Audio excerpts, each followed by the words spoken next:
Hello everyone, welcome to Educare current affairs में आज हम पढ़ेंगे 5 जुलाई के करंट अफेयर्स। तो कैसे क्या रहेगा सेशन, टोटल 25 न्यूज़ को कवर किया गया। इनके स्टैटिक पोर्शन को भी साथ में डिस्कस करते हुए चलेंगे। ये मेनली आपके बैंकिंग एग्जाम्स के लिए खास इंपॉर्टेंट सेशन है। और अगर आपको इनकी पीडीएफ चाहिए डेली, मंथली, करंट और वीकली एमसीक्यू फॉर्मेट्स में, या फिर बैंकिंग अवेयरनेस या फिर किसी भी प्रकार की कैटेगरी वाइज, तो आप टेलीग्राम चैनल से जुड़ सकते हैं। टेलीग्राम चैनल पर जुड़ने के लिए नीचे डिस्क्रिप्शन बॉक्स में आपको लिंक और यूजर आईडी दी गई है, आप वहाँ से जुड़ सकते हैं। तो बढ़ते हैं आज के फर्स्ट सेशन की तरफ, फर्स्ट के न्यूज़ की तरफ। फर्स्ट न्यूज़ पर बढ़ने से पहले अगर आपने अभी तक सब्सक्राइब नहीं किया है तो प्लीज़ रिक्वेस्ट आप लोगों से सब्सक्राइब कर लीजिए। मुझे मोटिवेशन मिलेगा, आपको बेहतर कंटेंट देखने को मिलेगा। तो चलिए शुरू करते हैं आज के फर्स्ट न्यूज़ को। आज के फर्स्ट न्यूज़ है प्रधानमंत्री formalisation of micro food processing enterprises in short PMFME completes इस 2 ईयर्स। इस रिसेंटली इस स्कीम ने, इस योजना ने, गवर्नमेंट ऑफ इंडिया की सेंट्रल स्पॉन्सर्ड स्कीम ने रिसेंटली 2 साल कंप्लीट कर लिए। ये कोविड के दौरान इसे लॉन्च किया गया था 2020 में 29 जून 2020 को, ताकि जो फूड प्रोसेसिंग इंडस्ट्रीज़ है, उससे रिलेटेड जो कंपनीज़ है, उससे रिलेटेड एंटरप्राइजेज है, उनको प्रमोट किया जाए, उन्हें एक्सपोर्ट जैसी चीज़ों में प्रमोट किया जाए। और कोविड के कारण उन्हें किसी प्रकार का जो भी क्राइसिस फेस करना पड़ रहा है उससे उन्हें निकाला जाए। ये सारी चीज़ें हैं इस PMFME, जिसे लॉन्च किया गया था 2020 को। और इसे लॉन्च किया था ministry of food processing and enterprises के द्वारा। और इसे जब लॉन्च किया गया था तब इसका आउटले रखा गया था 10,000 करोड़। तो ये आउटले आप याद रखिए, 10,000 करोड़ का इसका आउटले रखा गया था, जिसका मेन फोकस है अनऑर्गेनाइज्ड माइक्रो एंटरप्राइजेस की जो भी जो नीड्स है उसको कंप्लीट करना, अनऑर्गेनाइज्ड माइक्रो एंटरप्राइजेस की। इसे 35 स्टेट्स और यूटी में इम्प्लीमेंट किया गया है, जो कि आउट ऑफ 36 में से 35 स्टेट्स और यूटी में इस स्कीम को इम्प्लीमेंट किया गया है। और रिसेंटली इस स्कीम की सक्सेस को देखते हुए एक सीरीज़ रिलीज़ की गई और सीरीज़ का नाम है कहानी सूक्ष्म उद्यम की। सूक्ष्म उद्यम का मतलब होता है माइक्रो एंटरप्राइजेस, और कहानी स्टोरी ऑफ माइक्रो एंटरप्राइजेस। ये सीरीज़ लॉन्च की गई है, एक वीडियो सीरीज़ है, और ताकि इसके जो इम्प्लीमेंटेशन से लेकर इसके सक्सेस होने तक के सारी इसके एक जर्नी को दर्शाया गया है। और अगर हम बात करें माइक्रो फूड प्रोसेसिंग इंडस्ट्रीज़ में कौन कौन सी कंपनीज आती है, यानी किस सेक्टर में ये इन्वॉल्व है, तो ये ग्रेन आ गया, sugar, edible oil, beverages, dairy products, ये सब चीज़ें आती है फूड प्रोसेसिंग में। तो याद रखिए, फूड प्रोसेसिंग से रिलेटेड ये स्कीम जिसे इम्प्लीमेंट किया गया है ministry of food processing and enterprises ने, इसने रिसेंटली 2 साल कंप्लीट कर लिए हैं। अगली न्यूज़ है government of India amends foreign contribution regulation act, in short FCRA rules. FCRA में रूल्स में अमेंडमेंट किया गया। पहला प्रश्न तो ये बनता है कि ये कौन सी मिनिस्ट्री अमेंड करती है, किस मिनिस्ट्री के अंतर्गत आता है, तो आंसर होगा ministry of home affairs. Ministry of home affairs के अंतर्गत ये आता है, यानी ये इसकी अपेक्स बॉडी है। अच्छा, इसमें रूल्स में रेगुलेशंस में अमेंडमेंट क्या किया गया है, ये इंपॉर्टेंट बनेगा।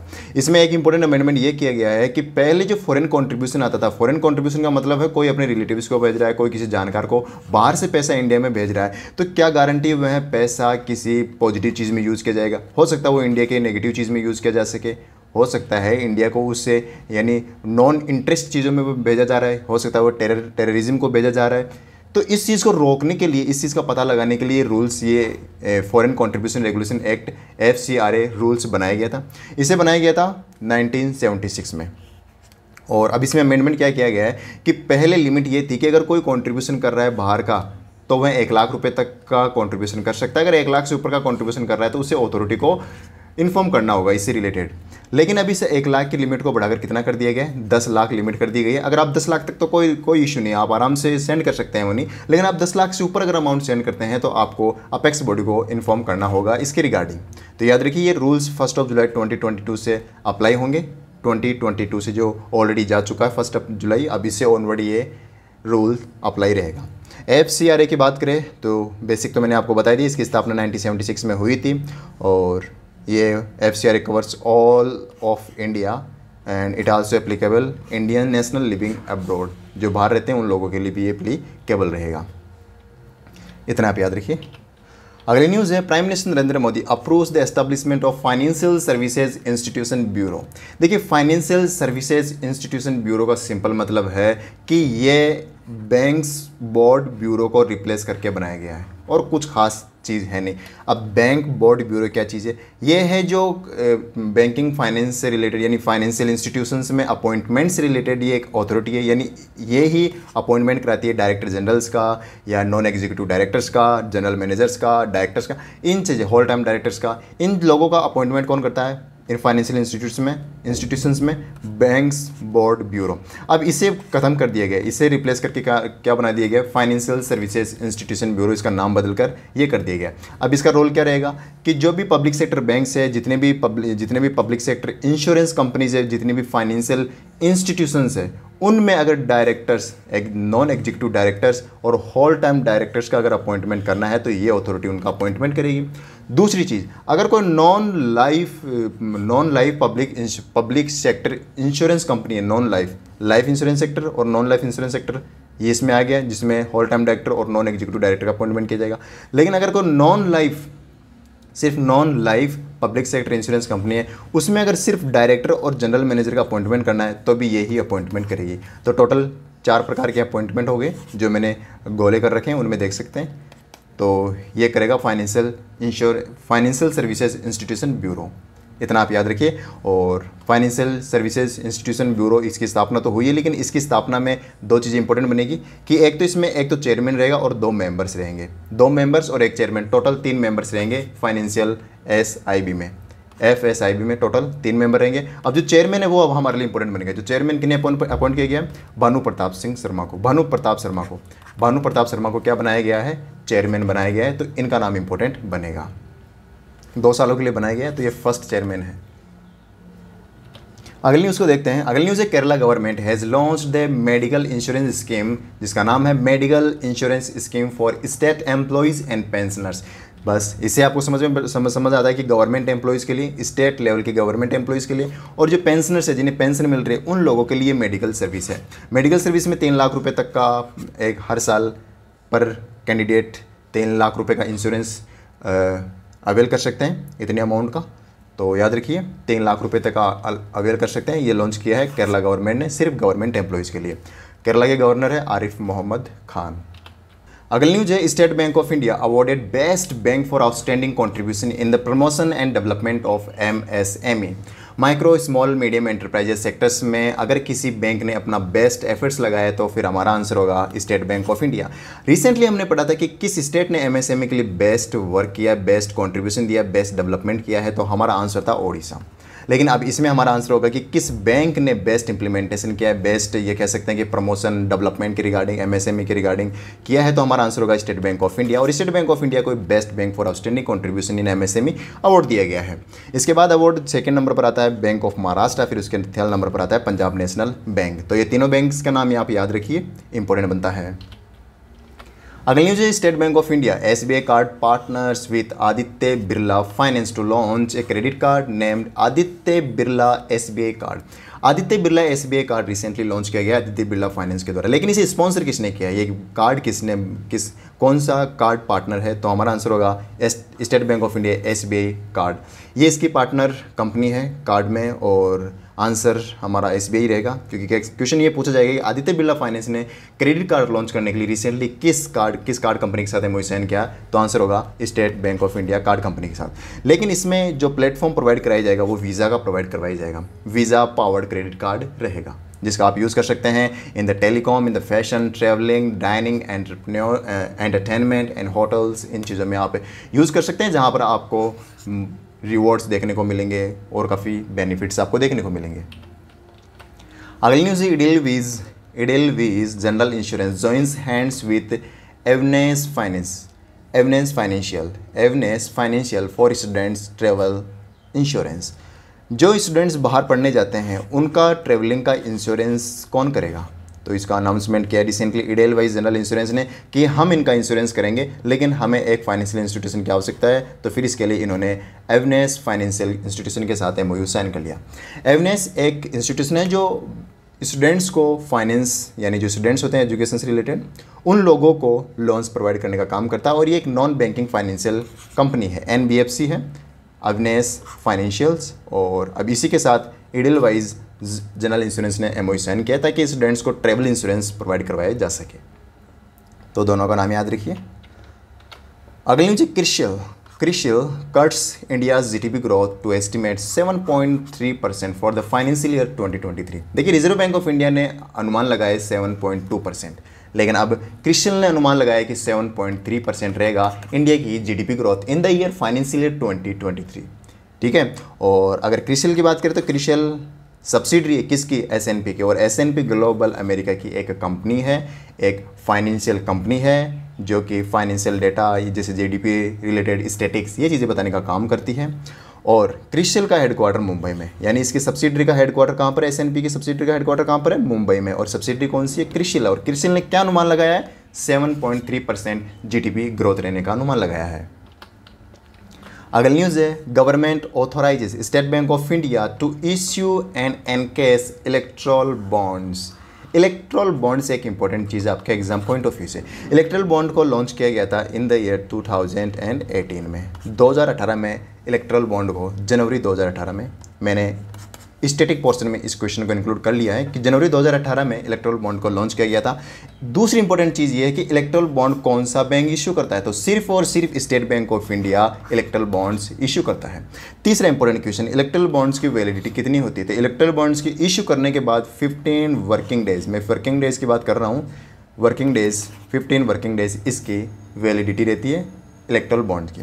अब रिसेंटली न्यूज़ में क्या है, न्यूज़ में है कि गवर्नमेंट ऑफ इंडिया ने रिसेंटली कहा है कि जो 19 ट्रेंच है, क्योंकि 21st ट्रेंच, क्योंकि ऑलरेडी 20 ट्रेंच ऑलरेडी इशू की जा चुकी है इलेक्ट्रल बॉन्ड्स की। अब ये 21st ट्रेंच रिसेंटली रिलीज़ की गई है, यानी लॉन्च की गई है या इशू की गई है, जिसकी वैलिडिटी है 1 जुलाई से लेकर 10 जुलाई, 1 जुलाई से लेकर 10 जुलाई तक आप इलेक्ट्रल बॉन्ड्स में डोनेट कर सकते हैं। अच्छा, इलेक्ट्रल बॉन्ड है क्या चीज़, देखिए आप पॉलिटिकल पार्टीज़ को डोनेशन करते हैं, ऑब्वियसली आप नहीं करते, जो भी करता है, लेकिन वो कंपनी उनकी क्या मतलब वो है ना, लीगलिटी नहीं है इसमें, कोई कितना पेमेंट करा कोई पता नहीं है, किसको कर रहा है कोई पता नहीं है, लेकिन इलेक्ट्रल बॉन्ड से ही पॉलिटिकल पार्टीज़ को पेमेंट किया जा सकता है। अगर किसी को किसी कंपनी में कंपनी में क्या पार्टी में अगर इन्वेस्टमेंट करना है या फिर उनको डोनेशन देना है, तो आप उस कंपनी के इलेक्ट्रल बॉन्ड्स ले सकते हैं उस पार्टी के, और जैसे पार्टी के बॉन्ड्स लेंगे तो वो अमाउंट उसी पार्टी को जाएगा और गवर्नमेंट को पूरा पता रहेगा कि इस पार्टी को कितना पैसा आ रहा है। तो ये है इलेक्ट्रल बॉन्ड्स। तो ये 2-4 चीज़ें आप याद रखिए। अगली न्यूज़ है 47th GST council meeting to be held in Chandigarh. Chandigarh में फिनिश हो चुकी है और कुछ डिसीजंस लिए गए, उनके बारे में डिस्कस करेंगे। पहले 47 जीएसटी काउंसिल ये था कि जम्मू एंड कश्मीर में होस्ट होगी, जम्मू कश्मीर में होस्ट होगी, लेकिन इसे फिर कैंसिल करके कहाँ किया गया, चंडीगढ़ में इसे होस्ट किया गया। 47th है, इसमें हेड किया है फाइनेंस मिनिस्टर निर्मला सीतारमण ने, और कुछ चीज़ें अमेंडमेंट की है, ये कुछ चीज़ें रेट्स में बढ़ावा दिया गया, किसी भी रेट को कम नहीं किया गया, सभी रेट्स को बढ़ाया ही है। अब किस किस रेट को बढ़ाया ये हमारे लिए इंपॉर्टेंट बनेगा। पहले है कि जो फूड आइटम्स है जैसे कि meat, fish, curd, paneer, honey, ये जो एडिबल चीज़ें हैं उनमें 5% जीएसटी कर दिया गया है। कितना, 5% जीएसटी। अगला है, दूसरी चीज़ है कि जो बैंक जो चेक बुक इशू करता है उसके लिए जो बैंक चार्जेस लेता है उन चार्जेस पे 80% जीएसटी का 80% जीएसटी अनाउंस किया है। 80% जीएसटी लगेगा चेक्स पर, जितना भी इशुएंस चार्जेस लिया जाता है बैंक के द्वारा उस पर। तीसरी चीज़ है LED lamps, ink, knives, blades, power driven pumps और डेयरी मशीनरीज, इन चीज़ों पर लगेगा 18% जीएसटी। पहले कितना था, 12% जीएसटी था, अब 6% बढ़ाकर कितना कर दिया गया, 18% स्लैब।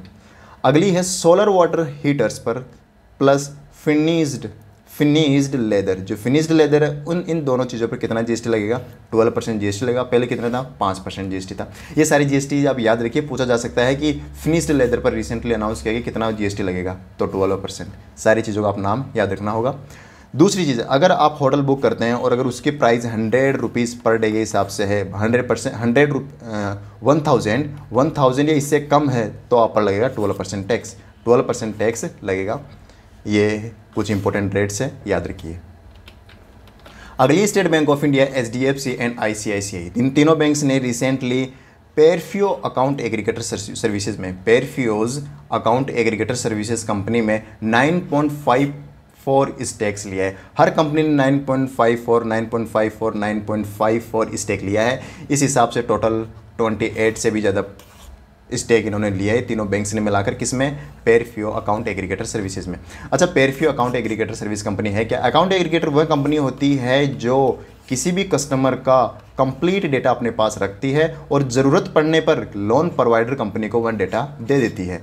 किसकी सहमति पर? कस्टमर की सहमति पर। जैसे कि इंश्योरेंस से रिलेटेड डेटा इनके पास है, बैंकिंग से रिलेटेड इनके पास डेटा है, पिछला कोई लोन है उसका पूरा कंप्लीट डेटा इनके पास है, और भी सारी चीज़ें अकाउंट एग्रीगेटर कंपनी के पास होती है। और जैसे कस्टमर अलाउ करता है अकाउंट एग्रीगेटर कंपनी को कि हाँ मेरा डेटा इस कंपनी को दे दीजिए जी, क्योंकि मैं इस कंपनी से, इस बैंकिंग कंपनी से लोन ले रहा हूँ, तो फिर अकाउंट एग्रीगेटर उसे ये डेटा प्रोवाइड करवा देगी। तो ये अकाउंट एग्रीगेटर सर्विस और इसी से रिलेटेड ये पेरीफ्यू कंपनी, इसमें 9.5% स्टेक सभी 3 बैंक्स ने ले लिया है, जिसमें आप ये इक्विटी शेयर से ये अमाउंट हमारे इंपॉर्टेंट बनता नहीं है। और ये अमाउंट 4.03 करोड़ रुपीज़ का हर एक कंपनी ने स्टेक लिया, इस हिसाब से मोर देन 12 करोड़ का स्टेक इन्होंने ले लिया है। पेरीफ्यू अकाउंट एग्रीगेटर जो कि बेंगलुरु में इसका हेडक्वार्टर याद रखिए, बेंगलुरु में इसका हेडक्वार्टर है। अगली न्यूज़ है 144616 crore, in short 1.4 lakh crore GST revenue collected in the June 2022। अच्छा, मैं क्यों बता रहा हूँ जून 2022 को? क्योंकि अप्रैल 2022 में आपने देखा 1.6 प्लस इससे भी ज़्यादा लाख करोड़ रुपीज़ का जीएसटी रेवेन्यू हमने देखा था, जो कि हाईएस्ट एवर था, आज तक का सबसे हाईएस्ट एवर था। अब सेकंड हाईएस्ट कौन सा मंथ है? तो सेकंड हाईएस्ट हो गया है जून। सेकंड हाईएस्ट कौन सा हो गया है? जून 2022 में, जिसमें हमने देखा है 1.44 लाख करोड़ रुपीज़ का जीएसटी रेवेन्यू। तो याद रखिए सेकेंड हाईएस्ट है। अगली न्यूज है NCRTC, national capital region transport corporation and Deutsche Bahn India science, दोनों ने साइन किया है agreement for operation and maintenance of RRTS corridor. RRTS corridor क्या है? Regional rapid transmission system. ये एक तरह से रेलवे का सिस्टम है और जो कनेक्ट करता है दिल्ली से किसको? मेरठ को। मेरठ जो कि उत्तर प्रदेश में, और दिल्ली को मेरठ से कनेक्ट करने का काम करता है रीजनल रैपिड ट्रांसिट सिस्टम, और इसे इम्प्लीमेंट कौन कर रहा है? National capital region transport corporation NCRTC, ये इसे इम्प्लीमेंट कर रही है। लेकिन इससे मेंटेनेंस से रिलेटेड और इसे ऑपरेशन से रिलेटेड इन चीज़ों के लिए इन्होंने एक कंपनी को अपॉइंट किया जिसका नाम है DB, यानी ड्यूशे बहन। और ड्यूशे बहन एक इंजीनियरिंग एंड कंसल्टेंसी कंपनी है जिसका मेन हेडक्वार्टर बर्लिन जर्मनी में है। यानी हम बात करें कि ड्यूश बहन का हेडक्वार्टर कहाँ पर है, तो आंसर होगा जर्मनी में है, बर्लिन में इसका हेडक्वार्टर है। अभी रिसेंटली RRTS के जो दिल्ली से गाजियाबाद होती हुई मेरठ जो सिस्टम है RRTS सिस्टम, इसमें मेंटेनेंस और ऑपरेशन को देखेगी, और ये 82 किलोमीटर लॉन्ग है। ये आप इसकी लेंथ याद रखिए RRTS सिस्टम की, दिल्ली से मेरठ 82 किलोमीटर। अगली न्यूज़ है Ramagundam floating solar photovoltaic project. Ramagundam floating solar photovoltaic project in Telangana started its operation. देखिए सबसे बड़ा, इंडिया का सबसे बड़ा फ्लोटिंग सोलर प्लांट कौन सा है जो रनिंग में है? तो आंसर होगा Ramagundam floating solar photovoltaic project. Photovoltaic solar ही है, सोलर को ही फोटोवोल्टिक बोला जाता है, तो आप याद रखिए इतना ही कि सोलर प्रोजेक्ट है। तो रामगुंडम फ्लोटिंग सोलर प्रोजेक्ट जो अगर ऑपरेशनलाइज है तो सबसे बड़ा ऑपरेशनलाइज फ्लोटिंग सोलर प्लांट है रामगुंडम फ्लोटिंग सोलर प्लांट, और इसकी कैपेसिटी है 100 मेगावाट, और रिसेंटली इसने अपना ऑपरेशन स्टार्ट किया है। एग्जाम में प्रश्न ये पूछा जाएगा कि ये कहाँ पर स्थित है, तो आंसर होगा तेलंगाना में ये स्थित है। इसे बनाया किस कंपनी ने? तो इसकी इंजीनियरिंग, प्रोक्योरमेंट एंड कंस्ट्रक्शन किस कंपनी के पास है, किस कंपनी ने किया है? तो भेल ने इसे किया है, भारत हैवी इलेक्ट्रिकल्स लिमिटेड, इसने इसे कंप्लीट किया है। याद रखिए तेलंगाना में ये NTPC का प्रोजेक्ट है, लेकिन ये प्रोजेक्ट NTPC का है, NTPC रामागुंडम। अगली न्यूज है IIE Guwahati, Indian institute of entrepreneurship, IIM Shillong, Indian institute of management. दोनों ही बिजनेस स्कूल्स है, और इन दोनों ने MOU साइन किया। अब बिजनेस स्कूल है, MOU साइन किया, तो ऑब्वियसली बिजनेस से रिलेटेड ही कुछ किया होगा इन्होंने। तो इनका मकसद है कि बूस्ट एंटरप्रेन्योरशिप को बढ़ावा देना, एंटरप्रेन्योरशिप इकोसिस्टम को बढ़ावा देना in the north eastern region. North eastern region में आपको बताया जितने भी 7 स्टेट्स आते हैं वो सब इसमें इंक्लूड है, सिक्किम, मेघालय, असम, मेघालय, त्रिपुरा, नागालैंड और मणिपुर, अरुणाचल प्रदेश, ये सारी स्टेट आते हैं नॉर्थ ईस्टर्न रीजन में। और इन्हीं में बिजनेस या एंटरप्रेन्योरशिप को बढ़ावा देने के लिए इन दोनों इस बिजनेस स्कूल्स ने MOU साइन किया है, जिसमें क्या प्रोवाइड कराएंगे? ये प्रोवाइड कराएंगे प्रोफेशनल स्किल्स, डेवलप करेंगे in the area of management, entrepreneurship and other skills for the development. ये सारी चीज़ें की जाएगी इन दोनों के द्वारा। तो याद रखिए IIE गुवाहाटी जो कि आसाम में है, और IIM शिलोंग जो कि मेघालय में है। अगली न्यूज़ है DRDO successfully carried out first flight of the autonomous flying wing technology demonstrator आप देख सकते हैं, ये इस प्रकार का डेमोन्स्ट्रेटर है जिसमें इसे जो कि एक अनमैन्ड एरियल व्हीकल है, और ये डेमोन्स्ट्रेटर विंग टेक्नोलॉजी पर बेस्ड है। क्योंकि आपको जनरली देखा होगा कि ड्रोन्स पे क्या लगे होते हैं, विंग्स लगे, जिससे साइडों में पंखे लगे होते हैं, उस हिसाब से फ्लाई करता है। लेकिन ये ड्रोन इन फैंस के बजाय ये विंग्स के हिसाब से फ्लाई करेगा। तो ये एक फ्लाई विंग टेक्नोलॉजी है, डेमोन्स्ट्रेटर फ्लाइंग विंग टेक्नोलॉजी है, और अनमैन्ड एरियल व्हीकल यानी ड्रोन है, जिसे डेवलप किया है एरोनॉटिकल डेवलपमेंट एस्टेब्लिशमेंट, जिसका हेडक्वार्टर बेंगलुरु में है। हेडक्वार्टर याद रखिए, ADE का हेडक्वार्टर बेंगलुरु में है, और जो कि एक प्रीमियर रिसर्च लेबोरेटरी है DRDO की। इसने इसे बनाया है, और DRDO ने इसका सक्सेसफुली फर्स्ट फ्लाइट टेस्ट किया है autonomous flying wing technology demonstrator का। और इसे कहाँ पर टेस्ट किया है? इसे टेस्ट किया है चित्रदुर्ग कर्नाटका में एक जगह है चित्रदुर्ग, वहाँ पर इसका डेमोन्स्ट्रेटर किया गया है, या फिर इसका फ्लाइंग टेस्ट किया गया है। DRDO के चेयरमैन G सतीश रेड्डी है, याद रखिए। G किशन रेड्डी से आप कंफ्यूज मत हो जाइए, G किशन रेड्डी हमारे कल्चर मिनिस्टर हैं। अगली न्यूज़ है, prime minister Narendra Modi congratulates Yair Lapid to for becoming 14th president 14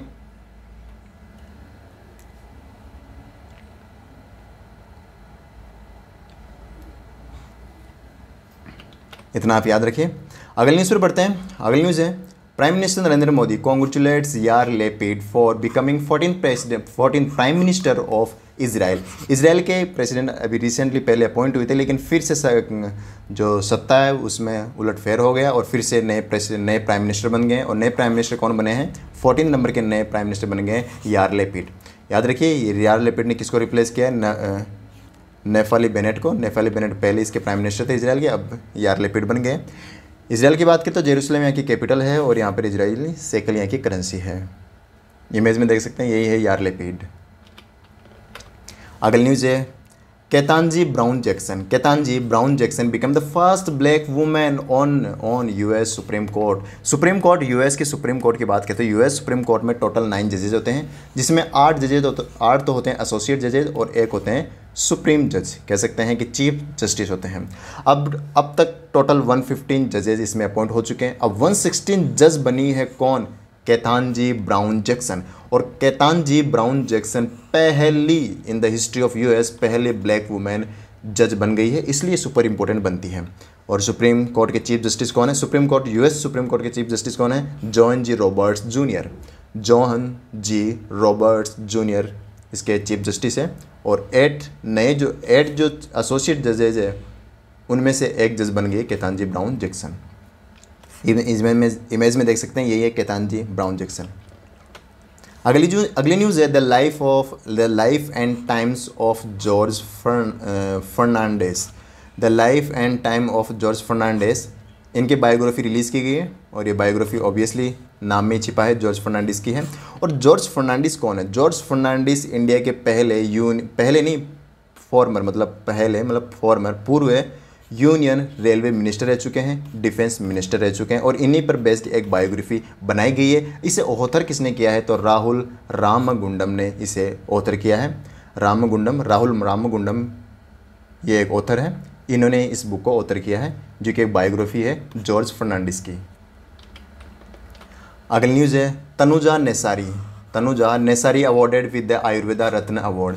Ayurveda Ratna award के किसके इंडिया के द्वारा दिए जाते हैं? देखिए, आयुर्वेदा का नाम देकर आप इंडिया क्लिक मत कर दीजिएगा, आंसर रहेगा इसका यूनाइटेड किंगडम। UK के द्वारा दिया गया ये आयुर्वेदा रत्न अवार्ड 2022, और ये किसे दिया गया है? इंडिया की ही एक लेडी है जिनका नाम है तनुजा नेसारी, और तनुजा नेसारी को इनके outstanding contribution in the area of Ayurvedic के लिए दिया गया है।